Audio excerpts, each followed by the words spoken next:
السلام علیکم ورحمۃ اللہ۔ ہم نے ایک سلسلہ شروع کیا ہے کہ جو میری افسانے کی کتاب ہے جس کا نام ہے پھر یوں ہوا، اس کے سارے افسانے میں آپ کو پڑھ کے یہاں اس کو ریکارڈ کر لوں۔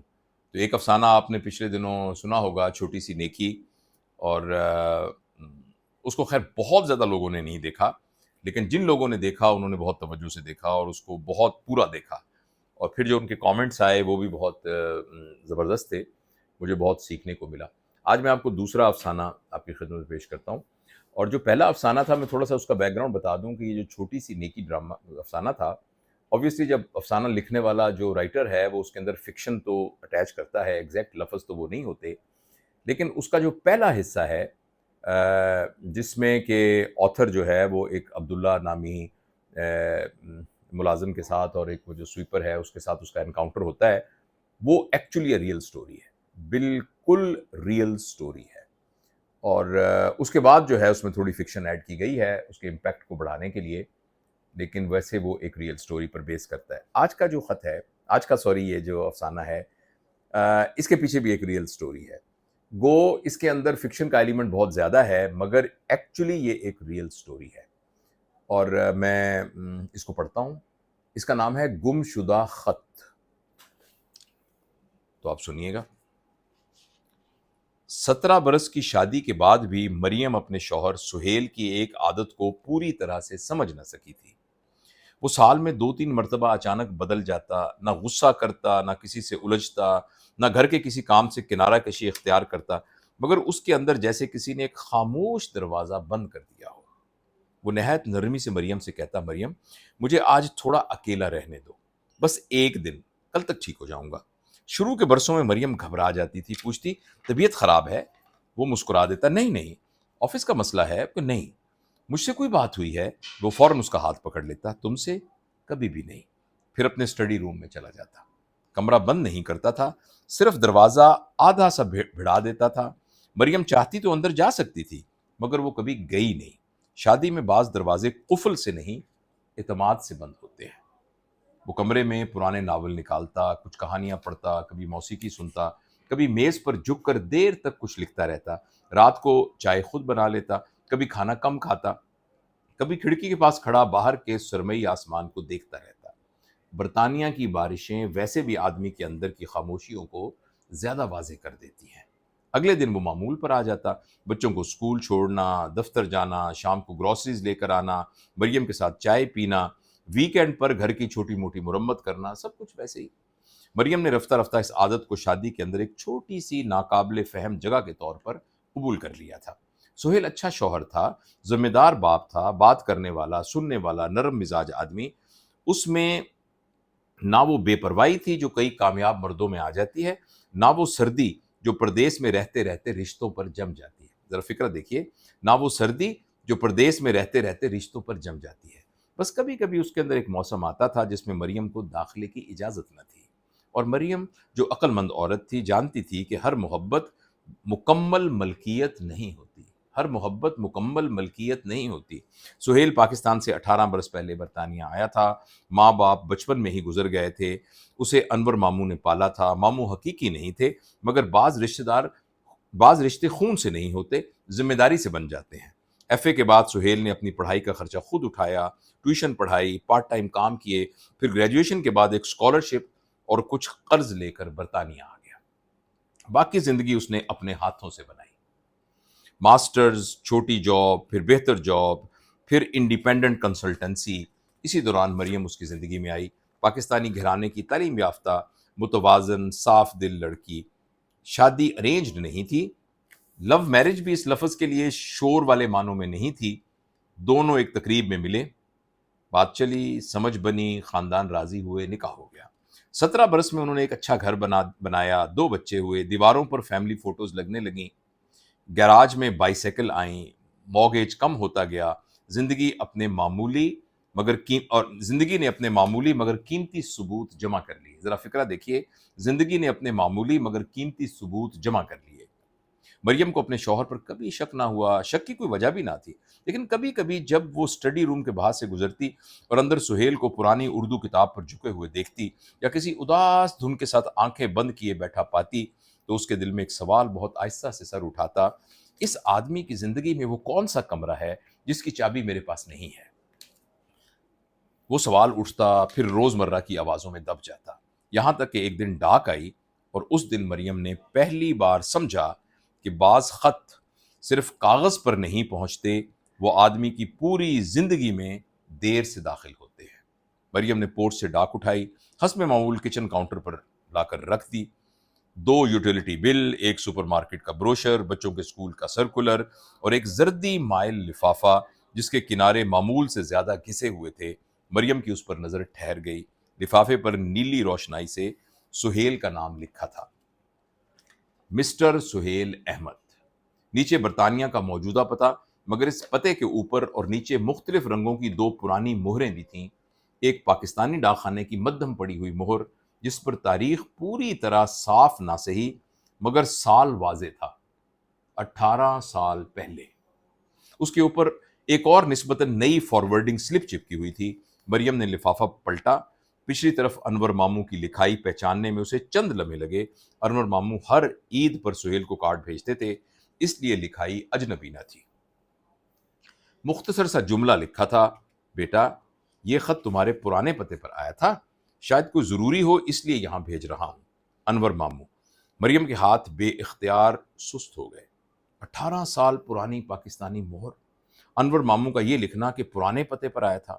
اس نے کچن سٹول کھینچ کر بیٹھتے ہوئے لفافے کو دوبارہ دیکھا۔ کاغذ موٹا تھا، جیسے پرانے زمانے کے ان لینڈ اینولپس ہوا کرتے تھے۔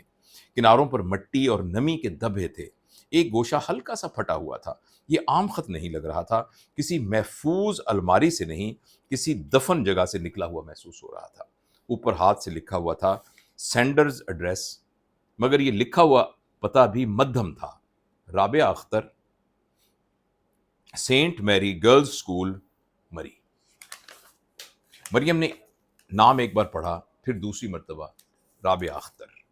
نام اس کے لیے کچھ معنی نہیں رکھتے تھے، ابھی نہیں، مگر عورت کی چھٹی حس بعض اوقات معنی سے پہلے ارتعاش محسوس کر لیتی ہے۔ اس نے کچھ لمحے لفافہ ہاتھ میں لیے رکھا، اس کے ذہن میں ایک ہلکی سی اخلاقی جھجک آئی۔ کیا یہ سہیل کے نام کا ذاتی خط ہے؟ کیا اسے کھولنا چاہیے؟ پھر فوراً دوسرا خیال آیا، 18 سال پرانا خط، پاکستان سے، کسی عورت کی طرف سے۔ اس نے محسوس کیا کہ اس کے دل کی دھڑکن معمول سے زیادہ تیز ہو گئی ہے۔ مریم ان عورتوں میں سے نہ تھی جو شوہروں کے فون چیک کرتی ہیں یا جیبیں ٹٹولتی ہیں۔ اعتماد اس کی فطرت تھا، تفتیش نہیں۔ مگر بعض لفافے آدمی نہیں کھولتا، لفافہ خود گھر کے اندر ایک سوال کھول دیتا ہے۔ چند لمحوں کی ہچکچاہٹ کے بعد اس نے بہت احتیاط سے کنارے سے لفافہ کھولا۔ اندر ہلکے گلابی رنگ کے 2 صفحے کا خط تھا۔ کاغذ پرانی نمی سے ذرا سخت ہو چکا تھا، مگر لکھائی حیرت انگیز طور پر صاف تھی، باریک، سیدھی، نسوانی لکھائی۔ مریم نے پہلا جملہ پڑھا۔ دوستو، میں اس افسانے کے پڑھنے کے دوران، آپ نے میرے پچھلے افسانے میں بھی نوٹ کیا ہوگا، اگر میں تھوڑا سا جذباتی ہو جاؤں تو مجھے معاف کر دیجیے گا، کیونکہ ان افسانوں کے کردار میری آنکھوں کے سامنے ہیں، میں نے ان کرداروں کو خود دیکھا ہوا ہے، تو اس لیے بعض اوقات میری ایموشنز ان کے ساتھ اٹیچ ہو جاتی ہیں، اور میں ویسے بھی ذرا تھوڑا رقیق ذہن کا آدمی ہوں، تو مجھے تھوڑی سی بات پر بعض اوقات میری آنکھیں بھیگ جاتی ہیں۔ بعض اوقات ایسا، میرے والد صاحب مجھے یہ کہا کرتے تھے کہ آپ تو یار عجیب آدمی ہو، ہر لہجہ ہے مومن کی نئی شان نئی آن، یہ جب سنتے ہو تو تمہاری آنکھوں میں آنسو آ جاتے ہیں، اور کہتے تھے کہ یار تم تو ایسے ہو کہ لب پہ آتی ہے دعا بن کے تمنا میری، سن کے بھی تم رونے لگ جاتے ہو۔ تو اس لیے میں بہت معذرت خواہ ہوں کہ اگر اس دوران میں مجھے تھوڑی سی آپ کو کوئی جذباتیت اس میں نظر آئے تو اس کو معاف کر دیجیے گا، کیونکہ ان کرداروں کو میں خود جانتا ہوں جو اب ان میں سے کچھ اس دنیا میں نہیں رہے۔ مریم نے پہلا جملہ پڑھا، سہیل تمہارے جانے کے بعد یہ تیسرا خط ہے۔ مریم کے ہاتھوں میں ایک عجیب سی ٹھنڈک اتر آئی، وہ وہیں کچن سٹول پر بیٹھی رہی۔ باہر بارش شیشے پر بج رہی تھی، گھر میں ہیٹر کی نرم گنگناہٹ تھی، اوپر بچوں کے کمرے خاموش تھے، اور اس خاموش منظم 17 سالہ گھر کے عین وسط میں، فکرہ غور سے سنیے گا، اور اس خاموش منظم 17 سالہ گھر کے عین وسط میں ایک 18 سال پرانی عورت کی آواز کاغذ سے نکل کر سامنے آ بیٹھی تھی۔ مریم نے سانس روکی اور پڑھنا شروع کیا۔ وہ ان خطوں میں سے تھا جو رونے سے نہیں، یقین سے لکھے جاتے ہیں۔ سہیل تمہارے جانے کے بعد یہ میرا تیسرا خط ہے، پہلے 2 خطوط کا جواب نہیں آیا۔ میں خود کو یہ سمجھا رہی ہوں کہ تم نئے ملک، نئی پڑھائی اور نئی مصروفیات میں الجھے ہوگے، ورنہ تم جواب دیے بغیر رہنے والوں میں سے نہیں ہو۔ آج انور ماموں کے گھر گئی تھی، تمہاری خالہ نے پھر وہی کہا کہ لڑکیاں اتنی بے صبر نہیں ہوتیں۔ میں نے ہنس کر کہا میں بے صبر نہیں ہوں، صرف کسی امانت کی رکھوالی کر رہی ہوں۔ سہیل، میں نے ابو کو منا لیا ہے، انہیں تمہاری یتیمی پر اعتراض نہیں رہا، تمہاری غربت پر بھی نہیں۔ میں نے کہہ دیا ہے کہ اگر نکاح کرنا ہے تو تم سے، ورنہ میں کسی سے نہیں کروں گی۔ امی اب بھی ناراض ہیں، مگر وہ ابو کے فیصلے کے خلاف زیادہ دیر تک نہیں رہ سکتی۔ مجھے مری کے ایک اسکول میں ملازمت مل گئی ہے، یہاں کی سردی تمہیں پسند آتی؟ صبح جب بادل نیچے اترتے ہیں تو پورا میدان دھند میں چھپ جاتا ہے۔ میں اکثر اسمبلی سے پہلے سوچتی ہوں کہ شاید کسی دن اس دھند سے تم نکلتے ہوئے دکھائی دو۔ تم ہنسو گے، مگر میں نے اپنے کمرے کی الماری کے اوپر تمہارے نام کی ایک جگہ خالی کر دی ہے۔ امی نے پوچھا وہاں کہاں کیا رکھو گی؟ میں نے دل میں کہا انتظار۔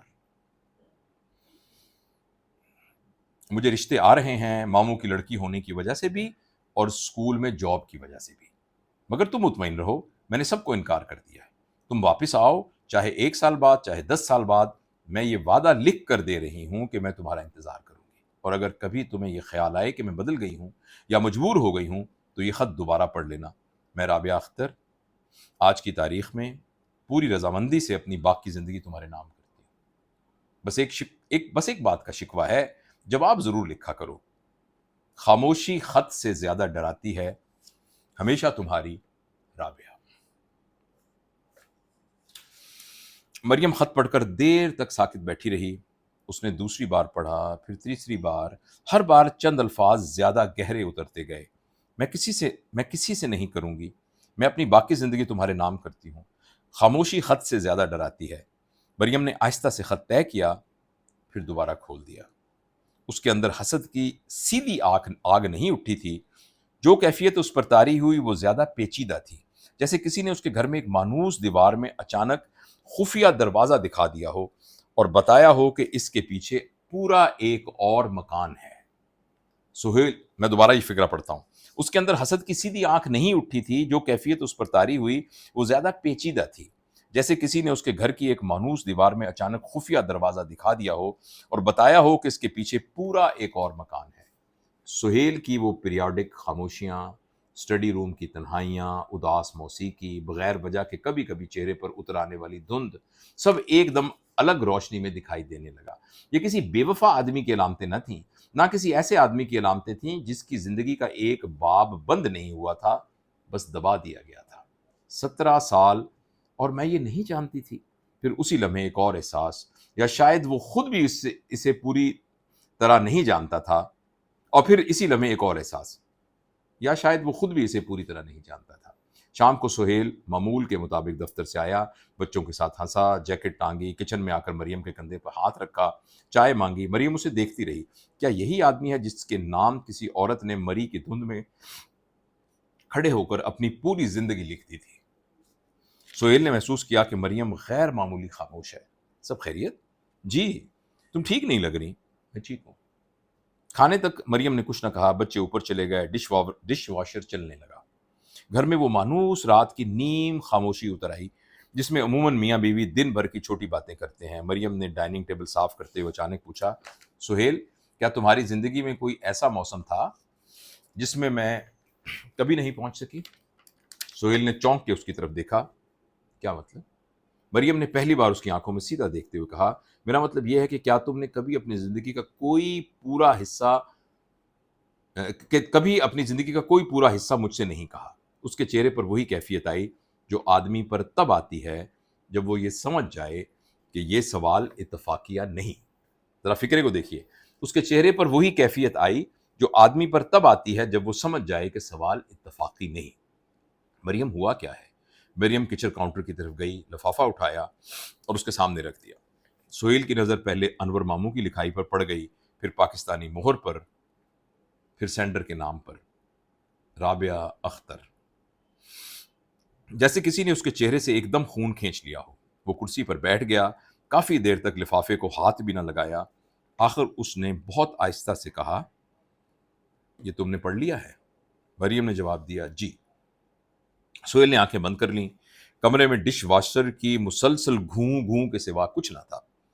پھر اس نے دونوں ہاتھ میز پر رکھے اور ایسے لہجے میں بولا جس میں نہ دفاع تھا نہ انکار، صرف تھکن۔ میں نے تم سے کچھ نہیں چھپایا تھا مریم، میں نے بس اسے دفن کر دیا تھا۔ مریم کی پلکیں بھاری ہو گئیں۔ یہ وہ جملہ تھا جس کے بعد شادی کے 17 سالہ فرش کے نیچے سے ایک اور زمین نکلنے والی تھی۔ سہیل نے لفافے سے خط نکالا مگر اسے دوبارہ پڑھا نہیں۔ اسے لگ رہا تھا جیسے خط پر لکھے ہوئے الفاظ اسے یاد دلانے کے محتاج نہیں، یہ سب اس کے اندر پہلے سے محفوظ تھے، بس بہت گہرائی میں دبے ہوئے تھے۔ وہ دیر تک میز پر نگاہ جمائے بیٹھا رہا۔ مریم سامنے والی کرسی پر خاموش بیٹھی رہی۔ اس نے اب سوال کرنے کی جلدی نہیں کی، بس بعض اعتراضات تفتیش سے نہیں خاموشی سے نکلتے ہیں۔ بعض اعترافات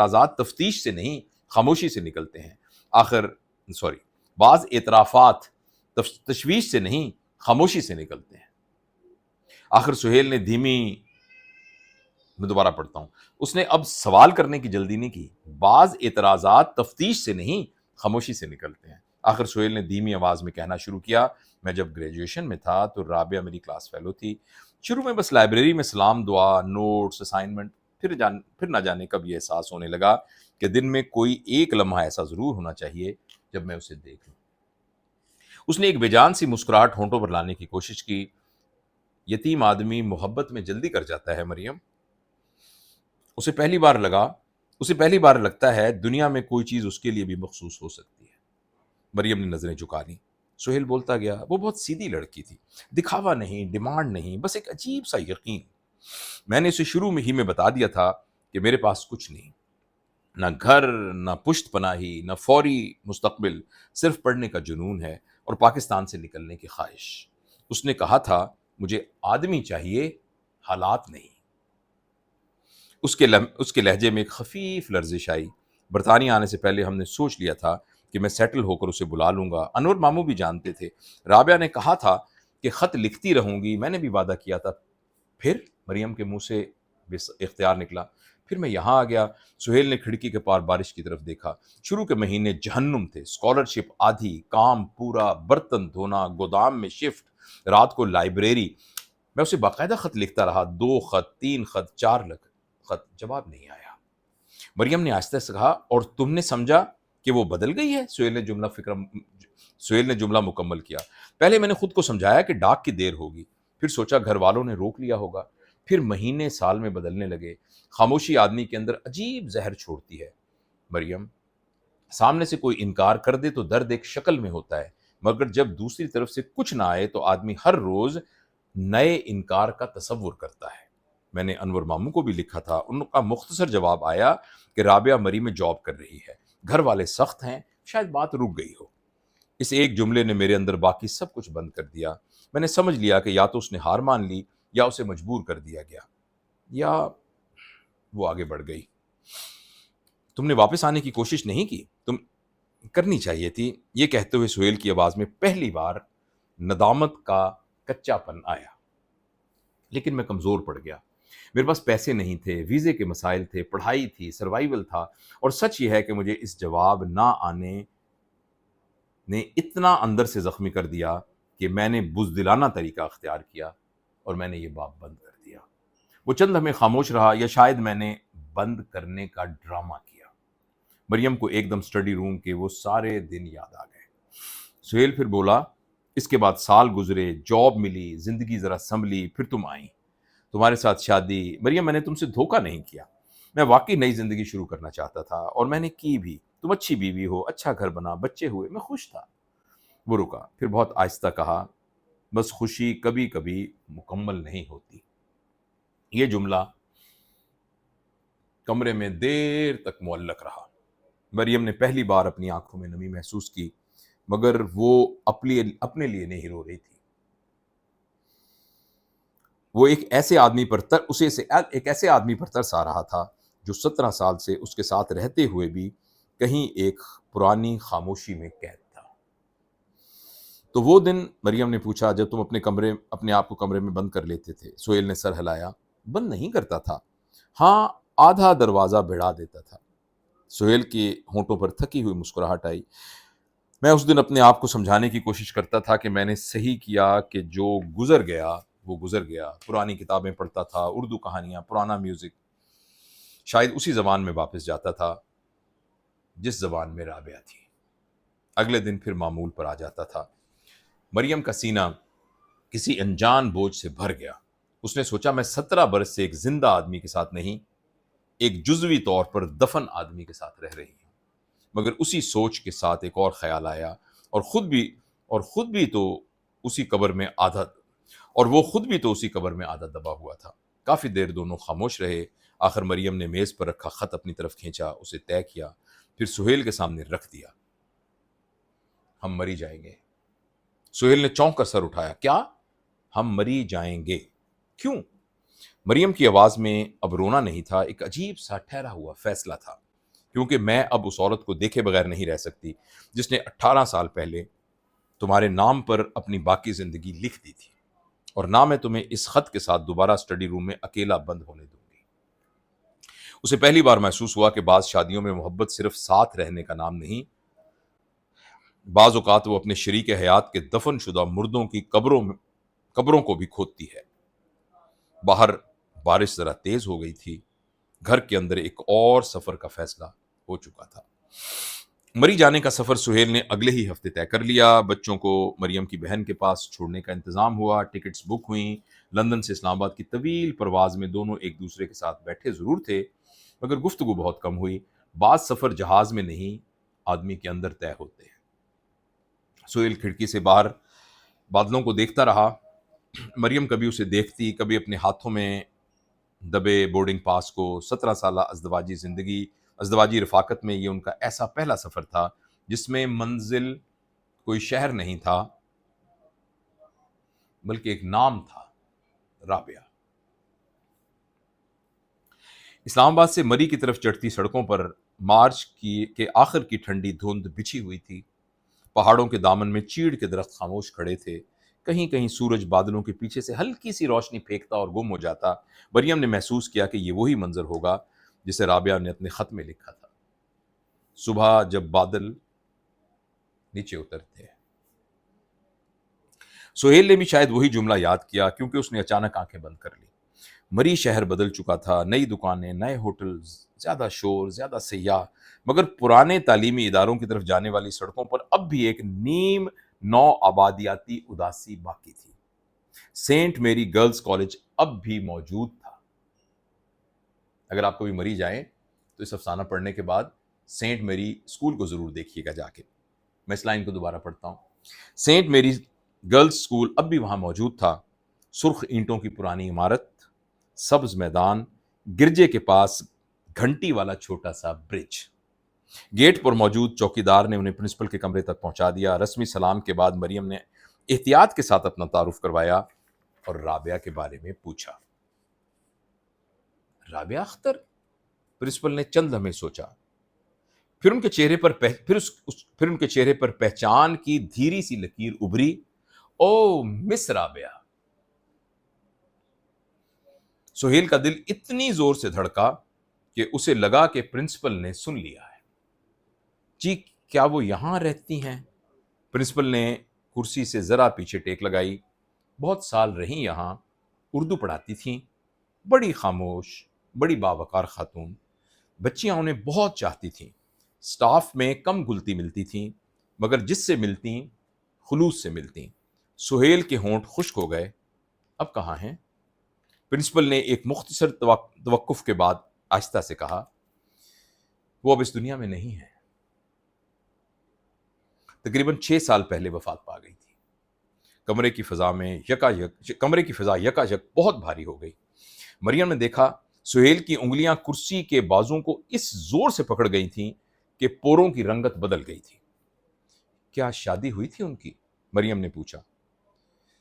پرنسپل نے سر نفی میں ہلا دیا۔ نہیں، ساری زندگی اکیلی رہی۔ ان کی ایک بوڑھی والدہ کچھ عرصہ ساتھ رہیں، پھر وہ بھی چل بسیں۔ بعد میں مس رابعہ اسکول کوارٹرز میں ہی رہتی تھیں۔ سہیل نے بمشکل پوچھا، ان کی طبیعت؟ دل کا عارضہ بتایا گیا تھا، مگر سچ پوچھیں تو وہ بہت پہلے سے اندر سے تھکی ہوئی لگتی تھی۔ یہ جملہ کسی چاقو کی طرح سہیل کے اندر اترا۔ پرنسپل شاید ان کے چہرے کی کیفیت سمجھ گئی تھی۔ اس نے نرم لہجے میں کہا، آپ لوگ ان کے عزیز ہیں؟ مریم نے سہیل کی طرف دیکھا۔ سہیل کوئی جواب نہ دے سکا۔ مریم نے آہستہ سے کہا، ہم بہت پرانے جاننے والے ہیں۔ پرنسپل کچھ دیر سوچتی رہیں، پھر بولی، ان کے کمرے میں کچھ پرانی چیزیں ہیں، ہم نے اسٹور میں اس کے کمرے میں کچھ پرانی چیزیں ہم نے اسٹور میں رکھ دی تھیں۔ ذاتی سامان تو رشتہ دار لے گئے تھے، مگر چند کتابیں اور کاغذات رہ گئے تھے، اگر آپ چاہیں تو میں دکھا سکتی ہوں۔ سہیل نے پہلی بار فوراً سر اٹھایا۔ انہیں ایک چھوٹے سے اسٹور روم میں لے جایا گیا۔ پرانی الماری، 2 کارٹن، کچھ فائلیں، چند کتابیں۔ پرنسپل نے ایک کارٹن کھول کر کہا، یہ ان کی کتابیں ہیں۔ اوپر اردو کی چند کتابیں تھیں، نیچے کپڑے میں بندھی ہوئی ڈائریاں اور خطوط کا ایک بنڈل پر دھندلی روشنائی سے لکھا تھا، سہیل کے خطوط۔ سہیل کے ہاتھ کانپ گئے۔ یہ؟ پرنسپل نے حیرت سے کہا، شاید کسی سہیل صاحب کے ہوں گے۔ مس رابعہ اکثر اپنے کمرے میں ان کاغذوں کو نکال کر بیٹھتی تھی۔ ہم نے کبھی پوچھا نہیں۔ دوستو، آپ نے احساس کیا ہوگا کہ میں بہت ہی کئی جگہ پر جذباتی ہو جاتا ہوں۔ اصل میں مس رابعہ کو جانتا تھا۔ میں نے کسی کی پرائیویسی کے لیے اس کا نام تبدیل کیا ہے، مگر میں مس رابعہ کو ذاتی طور پر جانتا تھا۔ تو اس لیے میں پڑھتے ہوئے بھی میں اس زندگی میں واپس لوٹ جاتا ہوں جو مس رابعہ نے گزاری تھی۔ سہیل نے بنڈل کھولا اور اس کے اپنے لکھے ہوئے خط تھے، وہی جو اس نے برطانیہ آ کر پہلے سالوں میں رابعہ کو بھیجے تھے۔ ایک بھی گم نہیں ہوا تھا، ایک بھی، یعنی اس کے سارے خط اسے ملتے رہے تھے۔ صرف رابعہ کا وہ ایک فیصلہ کن خط اس تک نہیں پہنچا تھا۔ وقت نے دونوں طرف سے محبت کو مکمل خاموشی میں قید کر دیا تھا۔ دونوں یہ سمجھتے رہے کہ دوسری طرف سے ترک کر دیا گیا ہے، حالانکہ دونوں اپنی اپنی جگہ وفادار کھڑے تھے۔ سہیل کے گھٹنوں میں جیسے جان باقی نہ رہی تھی، وہیں پاس پڑی لکڑی کی کرسی پر بیٹھ گیا۔ اس کی آنکھوں سے آنسو بے آواز گرنے لگے۔ مریم نے زندگی میں پہلی بار اپنے شوہر کو یوں ٹوٹتے ہوئے دیکھا، بغیر ہچکی، بغیر آواز، صرف اندر سے منہدم ہوتے ہوئے، اور اسے اچانک محسوس ہوا کہ بعض لوگ مرتے اس دن نہیں جب ان کی سانس بند ہوتی ہے، وہ اس دن مرنا شروع ہو جاتے ہیں جب ایک ضروری خط ان تک نہیں پہنچتا۔ اس کے ہاتھوں میں اپنے ہی لکھے ہوئے زرد خط پڑے تھے، وہ خط جنہیں لکھتے وقت اسے یقین تھا کہ وہ کسی انتظار کرتی ہوئی روح تک پہنچ رہے ہیں، اور جن کے جواب نہ آنے پر اس نے یہی سمجھا تھا کہ سامنے والی روح نے دروازہ بند کر لیا ہے، حالانکہ دروازہ کسی نے بند نہیں کیا تھا۔ درمیان میں صرف وقت کی ایک اندھی کھائی پڑ گئی تھی۔ سہیل نے بنڈل میں سے ایک خط نکالا۔ اوپر اس کی اپنی نوجوان لکھائی تھی، رابعہ، میں یہاں بالکل اکیلا۔ اس کے آگے وہ پڑھ نہ سکا۔ اس نے خط آنکھوں سے لگا لیا۔ مریم ایک دم پیچھے کھڑی تھی، اور وہ آگے بڑھ کر اسے تھام بھی سکتی تھی، مگر اسی لمحے اس نے جان لیا کہ کچھ غم ایسے ہوتے ہیں جنہیں آدمی کو اپنے جسم سے گزرنے دینا پڑتا ہے، دوسرا صرف پاس کھڑا رہ سکتا ہے۔ پرنسپل خاموشی سے باہر نکل گئی تھیں۔ اسٹور روم کا دروازہ اد کھلا تھا۔ باہر پہاڑی ہوا میں چیڑ کے پتوں کی ہلکی سرسراہٹ تھی۔ کافی دیر بعد سہیل نے بمشکل خود کو سنبھالا، کیا ان کی قبر یہاں ہے؟ پرنسپل نے واپس آ کر بتایا کہ رابعہ کو مری کے ایک چھوٹے قبرستان میں ان کی والدہ کے پہلو میں دفن کر دیا گیا تھا۔ وہ دونوں وہاں گئے۔ قبرستان پہاڑی ڈھلوان پر تھا۔ چند پرانی قبریں، گیلی مٹی، خاموش گھاس، اور دور بادلوں میں لٹے ہوئے درخت۔ رابعہ اختر کا نام ایک سادہ سفید کتبے پر لکھا ہوا تھا، بس اتنا۔ نہ کسی کے نام کی نسبت، نہ کسی شوہر کا حوالہ، نہ کسی اولاد کا ذکر، جیسے پوری دنیا میں اس کی واحد شناخت یہی چند حروف رہ گئے ہوں۔ سہیل کتبے کے سامنے کھڑا رہا، پھر آہستہ سے گھٹنوں کے بل بیٹھ گیا۔ اس نے ہاتھ بڑھا کر قبر کی نرم مٹی کو چھوا، جیسے کسی بہت دیر سے منتظر ہاتھ سے مصافحہ کر رہا ہو۔ اس کے ہونٹ ہلے۔ رابعہ، میں نے جواب لکھے تھے۔ یہ جملہ کہتے ہوئے اس کی آواز ٹوٹ گئی۔ وہ رویا نہیں، وہ بکھرا۔ بعض آدمی آنسو نہیں بہاتے، ان کے اندر برسوں سے جمع خاموشی ریزہ ریزہ ہو جاتی ہے۔ مریم نے منہ پھیر لیا۔ اسے لگا وہ ایک ایسے مکالمے کی گواہ ہے جس میں اس کی موجودگی ایک بے ادبی ہے۔ کافی دیر بعد سہیل نے فاتحہ پڑھی، بنڈل میں سے رابعہ کا وہ گمشدہ خط نکالا، چند ہمیں اسے دیکھا، پھر بہت احتیاط سے قبر کے سرہانے رکھ دیا۔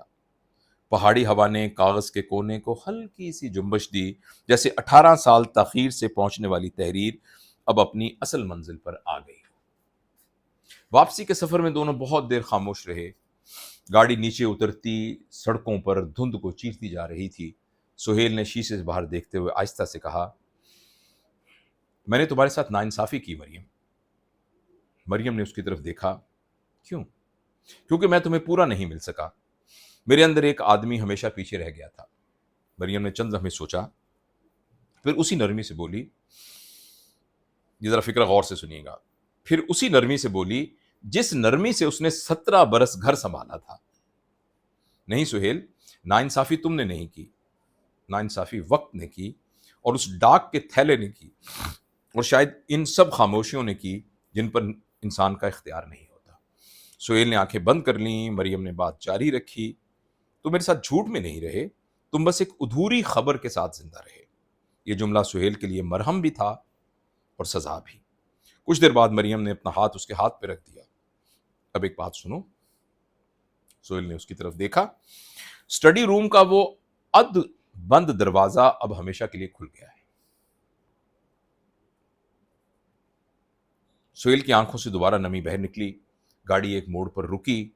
دور بادلوں کے پیچھے سے شام کی بہت ہلکی روشنی پھوٹی، اور سہیل نے محسوس کیا کہ بعض گم شدہ خط آدمی کو اس کی پہلی محبت واپس نہیں دیتے، وہ صرف یہ سکھاتے ہیں کہ زندگی میں بعض سوگ ایسے بھی ہوتے ہیں جنہیں دفنانے کے لیے ایک پوری شادی کی محبت درکار ہوتی ہے۔ دوستو، بہت بہت شکریہ کہ آپ نے بہت ہی توجہ سے اس کو سنا۔ تو یہ تھا دوسرا افسانہ جس کا نام تھا گمشدہ خط۔ جیسے میں نے آپ سے عرض کیا تھا کہ افسانے کی اس کتاب میں نے کوشش کی ہے کہ میں اپنی زندگی میں جو لوگ مجھے ملے، کچھ بہت عزیز میرے ساتھ ہوئے، اور ان کی زندگی میں جو کچھ واقعات ہوئے، اس میں تھوڑی سی فکشن شامل کر کے میں ان کو آپ کے سامنے پیش کروں۔ لوگوں کی پرائیویسی کا خیال رکھتے ہوئے مقامات اور نام کو جو ہے وہ تبدیل کیا گیا ہے۔ تو یہ افسانہ بھی اس میں سے ایک ہے۔ میں اس پوری کہانی کا ایک طرح سے شاہد ہوں۔ میرا سہیل سے کوئی تعلق نہیں تھا، نہ مریم سے۔ آبویسلی ان لوگوں کے کردار ڈیفرنٹ تھے، مگر میں رابعہ کو بہت اچھی طرح جانتا تھا، اور اس لیے میں اس کہانی کا چشمدید گواہ بھی ہوں، اور میں اس کا نریٹر بھی ہوں۔ تو مجھے امید ہے کہ آپ کو یہ افسانہ پسند آیا ہوگا۔ بہت بہت شکریہ۔ انشاءاللہ اگلا جو افسانہ ہے وہ بھی ایک ریئل سٹوری پر مبنی ہے، وہ میں اگلی دفعہ آپ کو سناؤں گا۔ اس کا میں ٹائٹل آپ کو بتا دیتا ہوں۔ اس کا نام ہے 3 منزلہ مکان۔ یہ جو دونوں افسانے میں نے بتائے ہیں، یہ تیسرا جو افسانہ ہے یہ ان دونوں کی نسبت زیادہ سچا ہے۔ تو انشاءاللہ کل پرسوں یا کسی بھی وقت مجھے وقت ملا تو یہ تیسرا افسانہ بھی آپ کو سناؤں گا۔ بہت بہت شکریہ۔